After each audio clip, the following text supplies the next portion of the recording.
Welcome to day 18 of the course in Mastery. Today, Tom Wood is going to discuss your emotional intelligence, which is measured by your EQ or emotional quotient. Very different from the IQ we are familiar with. It is your ability to identify your emotions and the emotions of others and solve problems involving emotional issues. Then we'll watch a clip from Dave Carey, who was a POW in the Vietnam War. Here's Tom. Thanks, Coral. Welcome back. I'd like to ask you a provocative question. What is more important to your success and happiness in life? Your intelligence or your emotional control?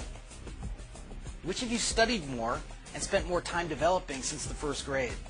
Emotions are at the very core of our decision-making process.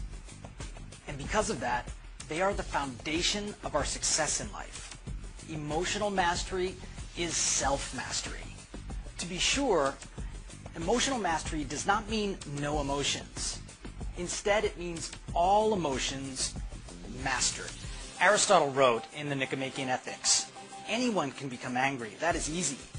But to become angry with the right person to the right degree, in the right place, at the right time, for the right reason, that is not easy. Happiness can come from a feeling of control of our emotions. It means emotional control at work, or an athlete while performing, or in a relationship. Zen monks get in the zone when they chant. Elite athletes get in the zone when they're working out. Musicians get in the zone when they get to that peak place. That peak place is total emotional control, and you can get there. One place where people have trouble managing their emotions is with money.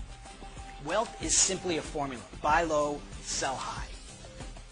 It's very difficult to hold on to your blue chip stock when it's dropped 10% and you see a penny stock rising 200%.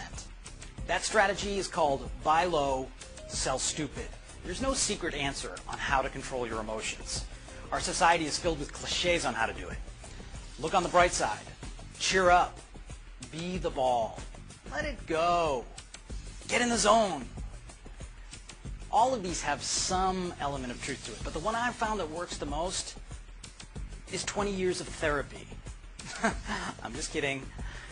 That doesn't work. In fact, what works is when you focus on this one task. Without thinking about it, without being conscious of it, it's hard to control your emotions. You've got to study this. You've got to do it. Remember, this is an interactive course. I want you to do this today. Here's something that I've learned works for me. Just try it. It may work, it may not, but if you try and you continue to try, you'll find something that works for you. For me, I have success in managing my emotions by doing two things. One, recognizing that I have this emotion. Sometimes that's the hardest part, to becoming aware that you're being controlled by your emotions. And then number two, I just simply ask myself a question. Tom, when are you going to let go of this emotion? Now that question is powerful because number one, it assumes that I can let it go. And then number two, it's just asking for that one thing, when will you let it go? And of course, the answer for me is always, I guess I'll let it go now. You can let go of the emotion. You just have to decide when. Now is the best time. Now this works for me in just about every emotion. Anger, jealousy, even hunger. I ask myself, when are you going to let go of this emotion of hunger? And sometimes just for a second, I let it go and I forget I'm hungry.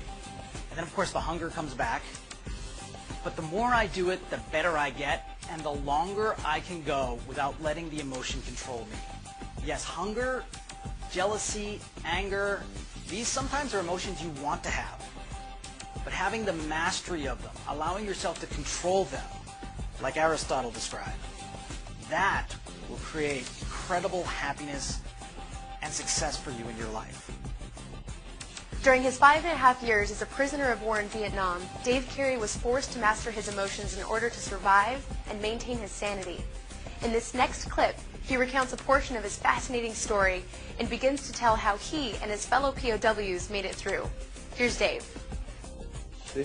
They chopped it away till it ended up being me, my undershorts, and my miles and miles of rope. And that started for me what would turn out to be a little longer than 5.5 years in prison in North Vietnam. The question I'm most frequently asked about that is this: how do you do that?